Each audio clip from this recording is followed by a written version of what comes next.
To my dada, my hero, the hero of millions. Happy 80th birthday.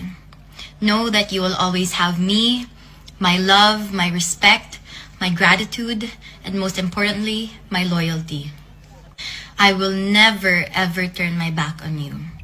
You have cared for me since the moment you laid eyes on me. Now that I am capable, it is time to return the favor.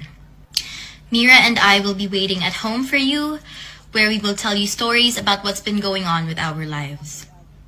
I am living my life every day for you, and I am doing the best I can to commit to the promise I made to you.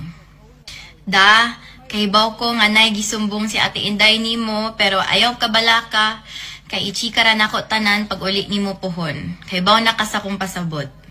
Happy birthday, kaon, tulog, og exercise diha. Talk to God and be still in knowing that we are all fighting for you. Makakaon na lagi ka og buwad og munggo pohon. I love you, Dad.